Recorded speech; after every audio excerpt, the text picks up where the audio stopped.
Boom. And we are live here with Luke and Chris on the Tuesday Red Room. Sorry we were a little late today. We were watching USA Soccer priorities. Absolutely. Hope you guys were all watching that. You guys should have all been watching the U.S. soccer game. It was awesome. Yeah. So U.S. Soccer advanced. Will they play Netherlands or something? Now they play the Netherlands, yeah. But they played Iran, and they needed to win to move on. So if they would have tied, they would have already been out by now. So that was a big one for them. So it was the last 10 minutes of the game when we were supposed to start. So so anyway, we're here live, not at 2:00. We're here at 2:20 or 2:25 Phoenix time. But today we were talking about analyzing cold calls. Last week we did some live cold calling. We didn't get some really good cold calls that we wanted last week when we did cold calling. So what Luke did this week is he recorded some cold calls because he's the cold call master, and so he recorded some of his, and he's going to analyze some of the calls for us here today. This is not my expertise; it's his. So heck yeah. But just some small updates on the Phoenix market since we're on here. Yes. We are down to 19,400 actives, down from 21,500 actives. So that's what we'd like to hear. Yeah, it's 2,000 actives off the market. Now that's probably not all sales. It's probably people canceling for the holidays, people canceling because they're not getting offers. Yeah. 3% mortgage, but it's not 2007, right? 2007 in this time, actives had gone from 5,000 to 40,000. So I mean, we went from 19,500. Look, you're getting a little background noise just in the office right there. I don't know if that's your phone or your. Give me 1 second. It's that. Anyway, so that's some good news. And then I don't know if anybody's paying attention to interest rates. Interest rates obviously took 2 weeks ago took the biggest decline since 1981, and so interest rates. I got a quote yesterday at 5.75 with 20% down. So that's off of the 7.25, like almost 1.5. So seeing and investor rates are in the 6s. So having personal residence in the 5s and investment rates in the 6s is good news for all of us. But right. Back to analyzing the cold call, and take it away, Luke. Absolutely. So this one that we're going to be going through right now is actually it's a call that we made last week. So I had actually been following up with the seller for 2.5 years now. So I mean, if you do any cold calling, if you do any follow up, you understand 2.5 years following up with someone is a long time. And so there are about 3 or 4 lead up calls to this one. Just being honest with you guys, but the thing is that those every phone call. When you kind of get down to like the end of a deal like this tends to be a pretty long one. So I'm not going to play 4 videos. I'm not going to play 4 calls that are ultimately kind of negotiating back and forth in a sense of the same thing for about 20 minutes each. We'd be here for an hour if we were going to do that. But what I am going to do though is I'm going to go ahead and play you guys I took a video of the last call that I had with the gentleman. Which is basically the closing call. So that closing call is, he had, and I'll kind of just fill you guys in with where this call is at the time. We had gone back and forth on price a few times. We'd gone back and forth on terms a few times. And what I'm going to do is I'm going to kind of walk you guys through, again, certain things that I'm saying through this and why you should say it, why you shouldn't say it, stuff like that. So we'll hop on in, but this call right here is about 16 minutes. And again, like you guys just have to understand that if you're going to have these types of phone calls, which is a closing call, you don't want these calls to be 2 to 3 minutes. You don't want these to be, 5-minute phone calls. Like we've kind of gotten to the point where it's like with these phone calls, you have built that much rapport already that, it's going to be a longer phone call. So that's why I just want to give you guys a heads up. So we'll jump on in. So I'm just going to go ahead and replay the recording off of my phone here, and I'll stop it at certain times. So I'll be kind of quiet here. Last Wednesday, it's Monday morning. Okay. All right, I'm going to give Pascal a call back. That's our guy in Flagstaff. Can you guys hear that good, Chris? So I talked to him last Wednesday. It's Monday morning. I told him I'd get back to him over the weekend. He was texting me over the weekend. He was telling me that he really wants to be at 565, and then he said he'd come down to 560. On the last call, I ended up telling him that I would definitely be sub 550. So where I want to be is at 525, and I really don't have a lot of room on that. So I'm going to stay super firm on that. So we'll see how this goes here. I don't know if he's going to go for it. And then just giving you guys a quick background. So this is a property that we'd wanted for a while. He was actually originally at 705. He had a appraisal done for 705,000 like a month ago. So that was kind of the ballpark price that he had heard, that he was like, okay, well, this is where I'd like to be at, is around 705. I came in originally, I told him that I'd like to be at 490. So I was kind of setting that anchor super low. I mean, you guys got to think 490 and 705. That's a $215,000 difference. Like that's a massive difference. That's extremely far apart. So that was what his appraisal came in at. We had gone back and forth. I worked him basically down to where he went from 705 to understanding that, for our type of an offer, he'd probably be close. He'd be fine with around 6. From 6, he said he'd come down to like 570. 565. And again, I kind of held tight, telling him I wanted to be, somewhere in the 5s. So this is where this call kind of picks up. We'll try.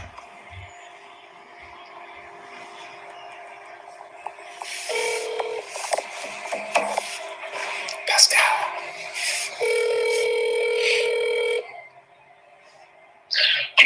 Luke, how are you? I'm great, Pascal. How are you? I am fantastic. Awesome. How was your weekend? Good. Turns out a lot of people don't like cats and dogs. Totally, which we know, but I was reminded of that. You forget sometimes, huh? Yeah. I must say that I guess I had forgotten. Well, you probably haven't had to look for a place to live besides your own house for the past, 20, 25 years, right? Well, actually, even longer, because in Connecticut, before we came to Arizona, we owned also. Okay. We've been owning for, close to 40 years. Right, for sure. No, I hear you. So he's just mentioning that he is looking for a place to potentially rent, because him and his wife have already bought land about an hour away from where we're looking to purchase this property. So he's going to need a place to rent while they end up building their new house. So he had just mentioned about how about tenants, how they're not huge fans of cats and dogs. So. Well, that's awesome. You guys had a good weekend? Yeah, absolutely. That's good to hear. What about you? Yeah, it was good. No complaints. Just hung out with the family. Took the kids downtown, had some fun with them, and let them run around. And yeah, just a overall good weekend before the craziness starts of all the holidays now. Yeah. How many kids do you have? I have 3. Okay, yeah. Nice. Yeah. So 3. They're 4, 2, and 1. So 3 under 4 is kind of crazy. Oh yeah. Well, believe it or not, these are easy years. Trust me, I've got 2 girls. I'm not excited. From what I've been told and from my experience with my sister, I'm not excited for them to become teenagers. Yeah. Well. Chris, can you agree with that? Yes, 100%. But again, real quick, guys, this is just small talk. You know what I mean? You don't want to just, when you've got a long relationship with someone you've been talking to for a while, you don't want to just jump into a call and immediately just talk business. So this is just small talk, kind of getting that relationship, continuing that going. So. First, everything, of course. Yep. And by definition, nothing. Exactly.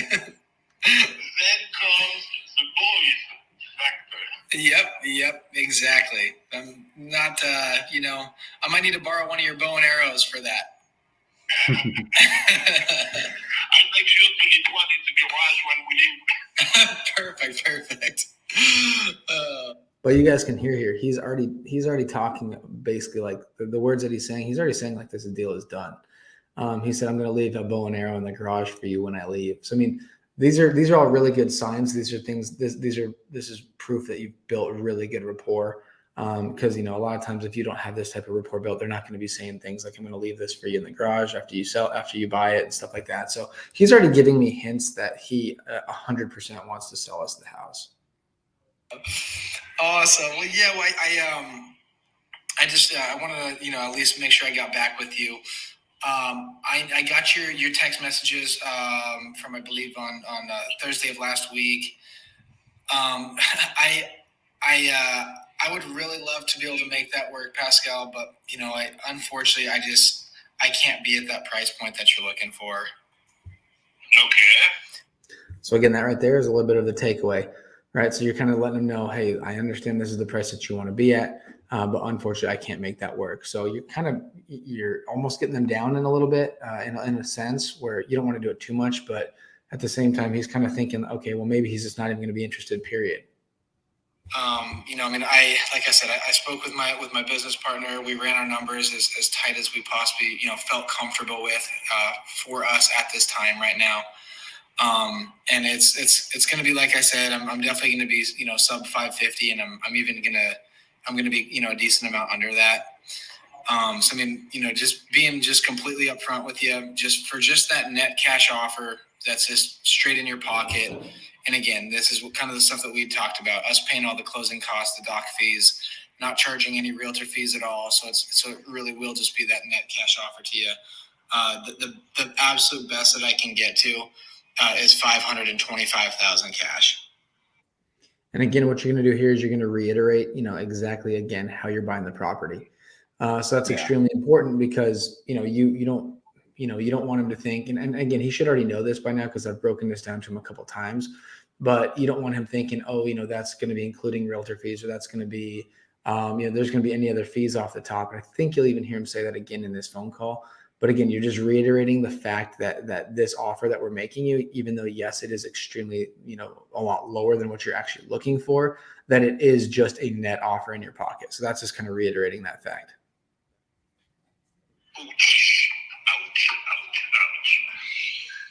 Again, I just threw out 525,000, so that's why he's saying ouch, because he was hoping for 600, then he came down and said he'd do 575. So me throwing out 525 is still $50,000 lower than what he said his bottom dollar was. So that's why the ouches are coming. Yeah. That's a little low. I mean, you could probably twist my arm to go down from 560 down to 550.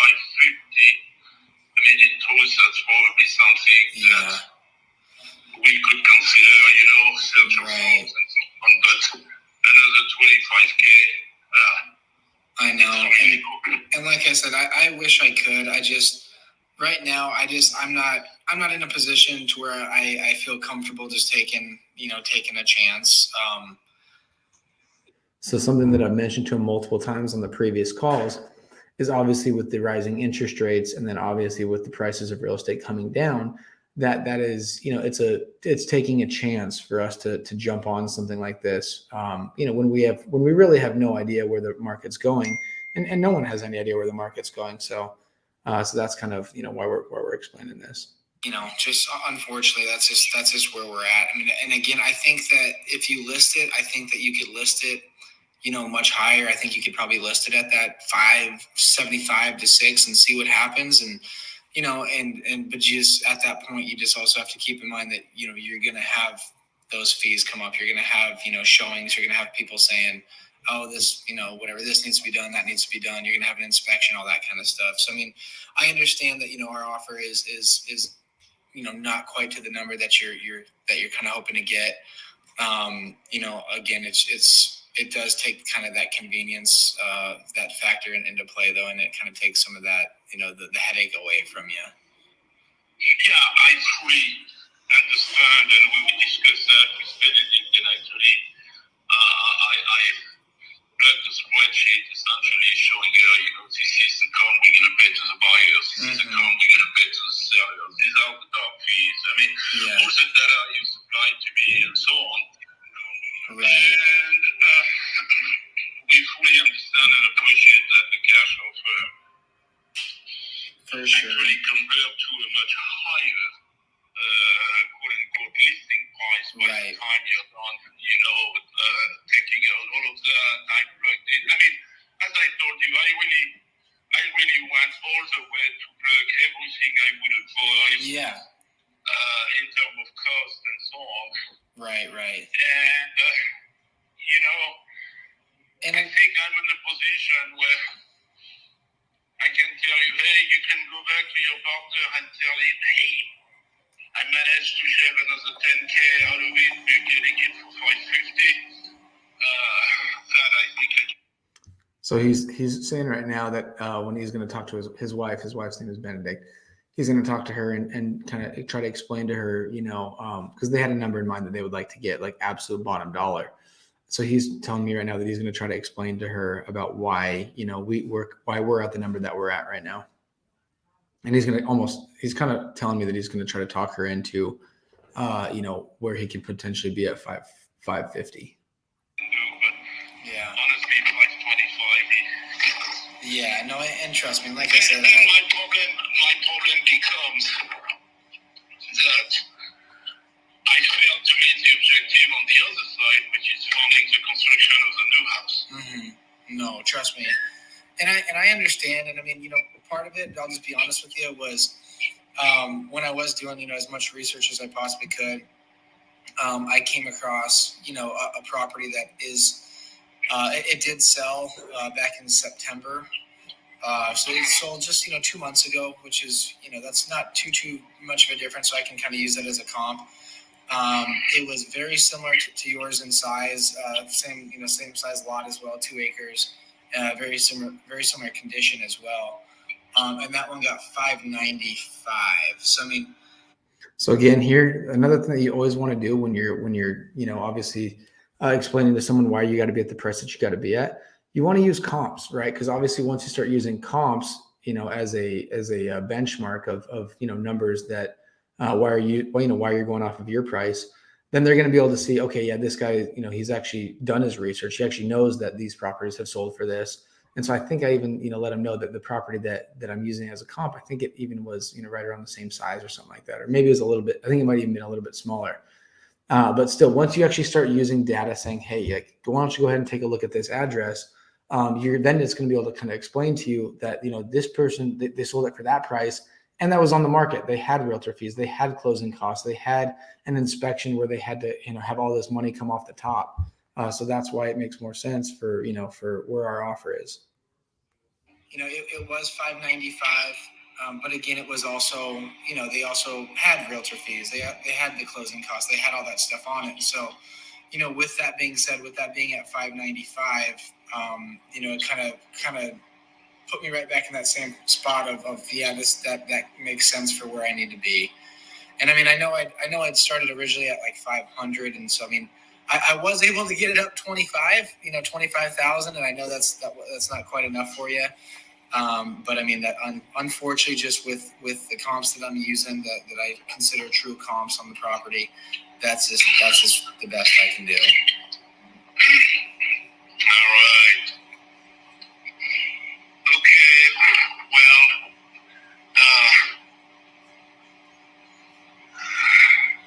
let me ask you very candidly. Yeah. Is this where you are, period, or do you have any room at all? I mean, I think this is probably going to be the best I can do. Like I said, I know last time I mentioned 500, and that was kind of coming up from where I'd obviously like to be. And I obviously understand that where I'd like to be is kind of the same as you. You've got a number in mind originally that you'd like to be at. And I was in that same boat and kind of, was able to come up to 525. Unfortunately, I just don't think that I can get myself to come any higher for me to truly look at the property, for it to, to not have a somewhat of a factor in there where I could, have to worry about it. And unfortunately, that's just kind of, I know we've already talked about this, but just where the market's at, with where interest rates are at, and just kind of the time of year that it is and everything, it's just that's just I think that's the best I can do. So here you can hear I said with where interest rates are at, with where the market's at, and then I also said with where we're at in the calendar year right now. Yeah. Because obviously, some people might not recognize that, but right now, when you're trying to sell a property in November, It's slow. December, yeah, exactly, it's slow. You don't have a lot of people that are looking to buy buy properties right now. Not a lot of people are like, oh man, I can't wait to move into a new house right before Christmas. That's just not how it works.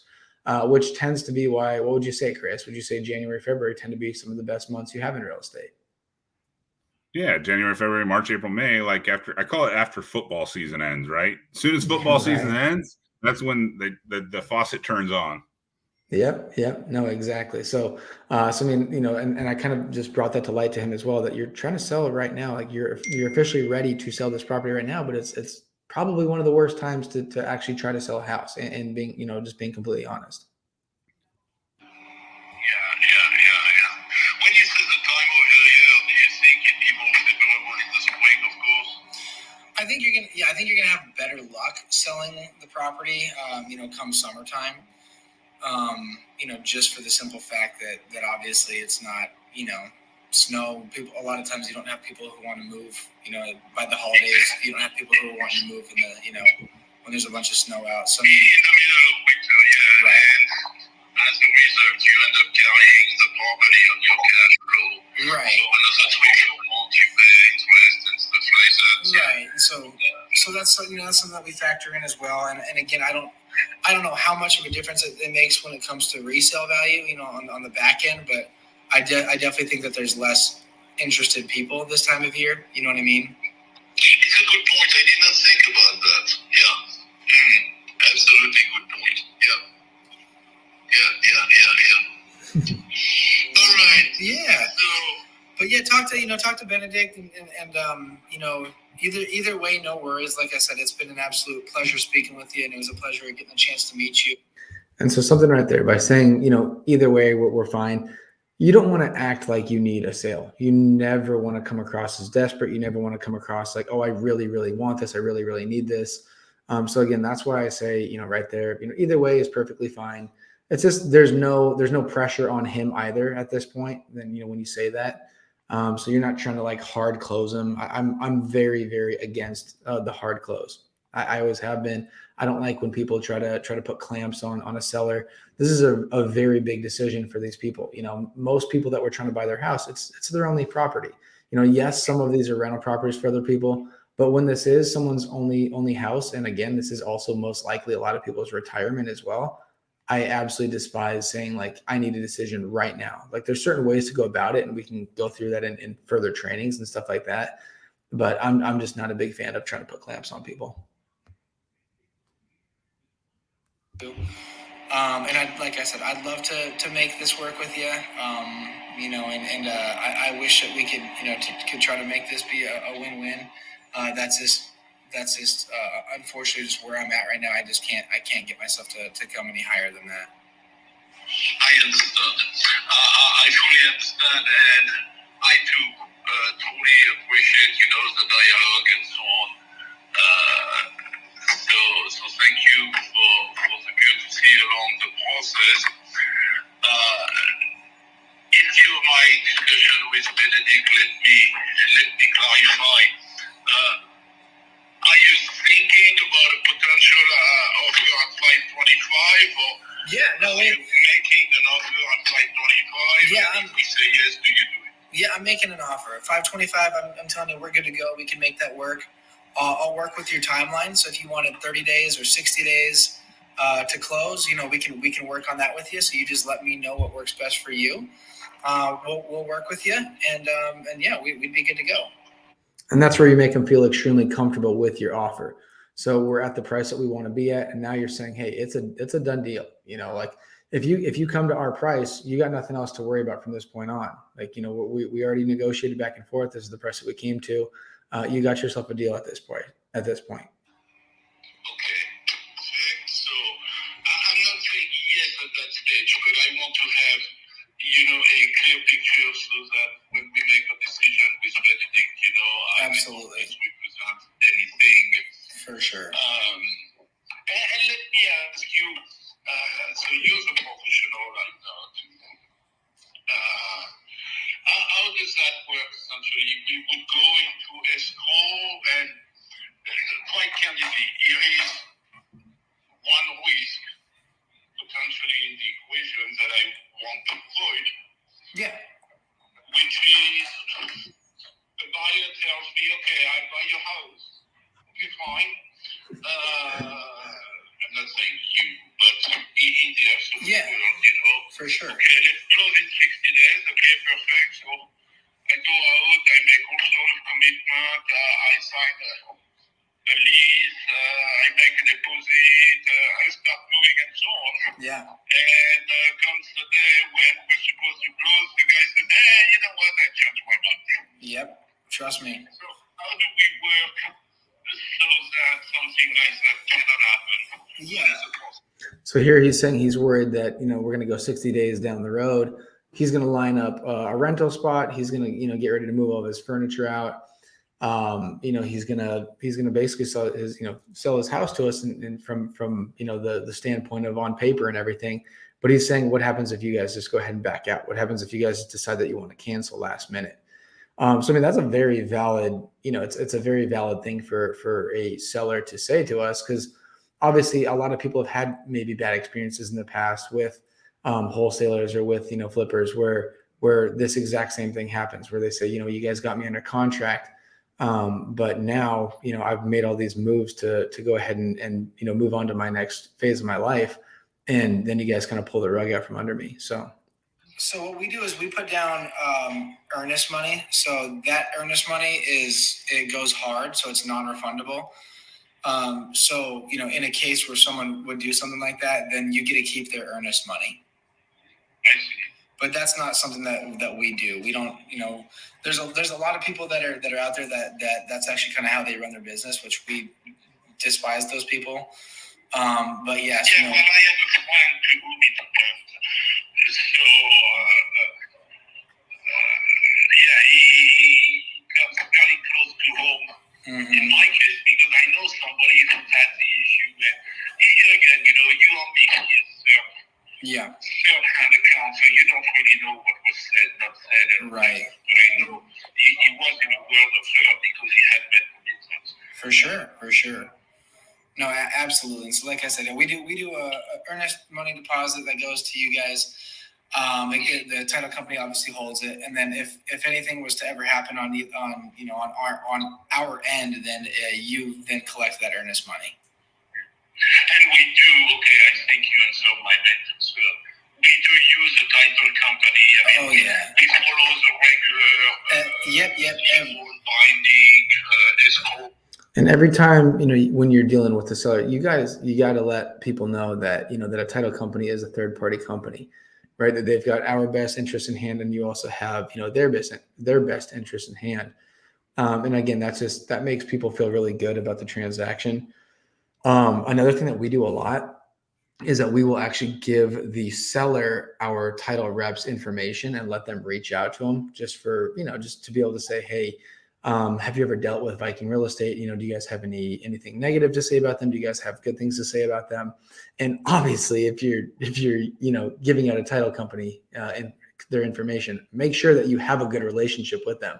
Don't do that if you've never talked to this company before. So make sure you do build that relationship. That's extremely important.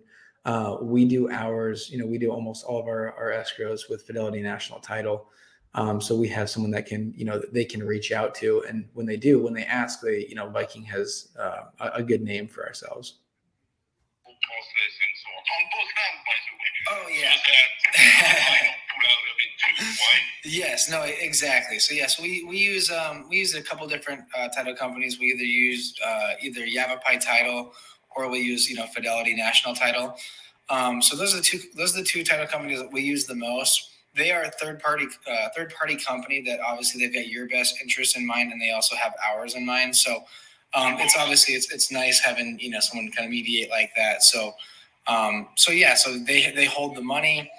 They have the contracts. They make sure that they're delivering us a clear title from you guys with no liens on it, no nothing like that. So it's very simple. they can have a notary come to you guys to sign the docs. We sign here in our office, and yeah, it's pretty easy process once you get going. Perfect.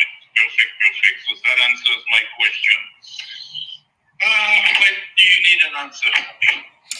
I mean, our main thing is that we're always looking at other projects. Obviously we're constantly buying. It's just a matter of which projects we're buying. So, the sooner the better. She's not. Correct. We typically only have a certain amount of funds that we have available for purchasing properties, and so we are currently looking to buy 2 houses. By the end of November is kind of where we're at right now. We picked up one last week, but we have some crews and we have a couple projects that we're looking at right now as well. So my video ends right there because I ran out of time. But I think, Josh, do you still have that video where it's got like a couple minutes left that finishes it off? I think he does. So let me get that from him really quick. So I think there's like the last couple minutes on there. So I did have a small time where there was it was cut off in between. But basically, again, right there. 1 second. Let me see what I'm trying to remember what the end. So we are. Oh yeah. So what we always do right there is we'll tend to say we're always looking at properties, like, because when people say like, do you have a timeline or anything like that I need to know by. You don't ever want to give someone just like completely open-ended, because if you give them a completely open-ended timeline, they'll take it. Like, they'll take 2 weeks, 3 weeks, a month to kind of decide. And so what we tend to say is we'll say, give me a day or two. Like if you don't mind, I'm not trying to put too much pressure on you, but at the same time, we're always buying properties. This is what we always say. We say, we're looking at a couple of the projects, just like I just said. And so obviously we have a certain amount of money that we would like to put towards a specific project. I would love for that to be your project. But in this case, if it doesn't end up being yours, that's no problem. It's not a big deal at all. So by doing that, obviously, again, it's gonna kind of just allow them to understand that you are continuing, to buy projects and stuff like that. So here, Josh just handed me his phone. I think I have the end. I think it's just the very end of it though. I think it's this one. Is that just before or just after Thanksgiving, something like that? Okay. To give your decision. No, that sounds wonderful, Pascal. I really appreciate it. I appreciate it. Thank you very much, Luke. Of course. We'll talk soon. So I think we just caught the very end. We just caught the very, very end of it there. But so he ended up basically, giving me a call and saying, he said he's going to let me know within a day or two. Thanks, Josh. He said he's going to let me know within a day or two. He gave me a call back the very, very next day. And he said, thumbs up, we're good to go. Let's go ahead and make it work. So again, we settled at a price that was so insanely close to our number based off of his number. You guys got to think about that. So I set the price anchor originally at 490, which was extremely low. We were perfectly fine, being at that 525 was a good number for us. So I said 490 is where we felt comfortable the very first time on the phone. So then that immediately kind of took that number of his out of the way, where he was saying 705. 705 was his original number. We were at 490. So again, that was a $215,000 discrepancy there. So from 490, we came up to the 500, and then we eventually, kind of settled right at that 530 was the final number that we settled on. But so, at 530, when someone is originally saying 705, you get them to come down $170,000, $175,000. That's a win. That's absolutely a win. And so, it's a great project. We're excited about it. We'll probably try to wholesale it, but we'll probably end up flipping it would be my guess. But again, it's going to be just a banger deal, which, that's what we're looking for right now. Nice. So that was I like how you just took, you said you're always buying, but you said I'm only buying 2 till the end of this November, right? So there's a little scarcity there, right? Exactly. So you let them know, we are buying, but at the same time, what we tend to say is we'll say, we don't have all the money in the world. We have enough money to buy, 1 or 2 projects right now, and we're looking to, to purchase those projects within the next week. And so, again, not trying to put too much pressure on someone, but just saying we're looking to buy, if it happens to be your property, that'd be fantastic. We'll be super excited. And if it doesn't happen to be your property, guess what? we're still going to be perfectly fine, and we'll be looking for a different project. Yeah, that's awesome. Well, we're here our 35 minutes. We made a half hour, but thanks, Luke, for sharing all your knowledge, closing lots of deals. How many guys closing a month right now? I mean, we're down quite a bit from obviously where we were at. We've done 4 in the last month. Okay. Which I mean, we're stoked on that, because again, we're at that point right now where we're trying to get rid of some of these projects that we had purchased when the market took the dive. So we've only got a couple more of those left, which is really nice. But everything that we're kind of moving forward with now is basically based off of these new numbers. And so with all the projects being based off of new numbers, with the new ARVs of where they actually should be, we're kind of back to actually having positive wins again. Yeah. And then just if you didn't catch the beginning, interest rates are at 5.75. That's not terrible, but let's just talk about the house that you just closed at 525. If you would have had to buy it in March, what would that number have been? Oh God. I mean, that property probably would have been worth 850 to 9, probably 9. Yeah. Realistically. And you would have probably paid 6, right? Oh, we would have paid probably 650. We probably would have paid 650 with it, with the ARV looking at around 9, realistically. And obviously, again, those numbers have adjusted now, and so we ended up buying it for 530, and it's probably an exit of like a 750 to 775 would be my guess. So there's still plenty of meat on the bone for us, which is why we're excited to get this deal.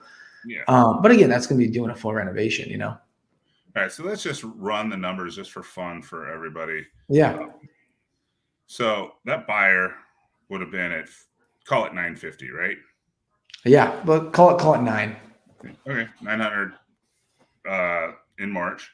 Yep. Say they put 20% down times 0.8 loan. So that's the loan amount. Let's just say they get interest rates have crept up a little bit. They were like 3.25, right? Yeah. 3.25 interest, 30-year term payment. It did grab. So loan amount.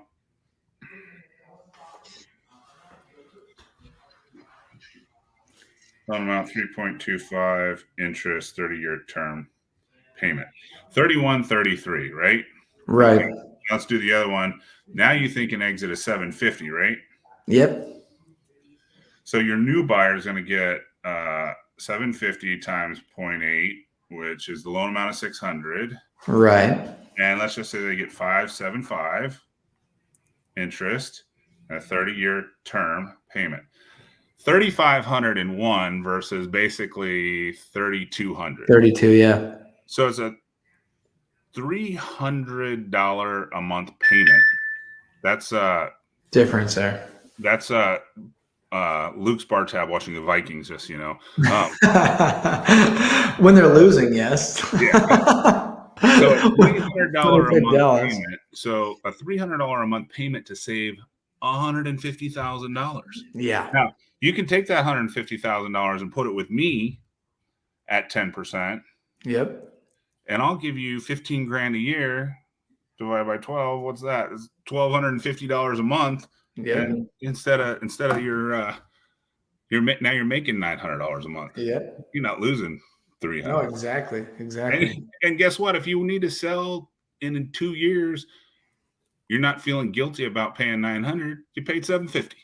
Yeah, and if interest rates come down even further, then guess what? Just It's going down again. You refi. Absolutely. All right. Well, cool. Thanks for analyzing that for us. And heck yeah. We'll be back next week. Absolutely. Thanks, Chris. Appreciate it. Yeah.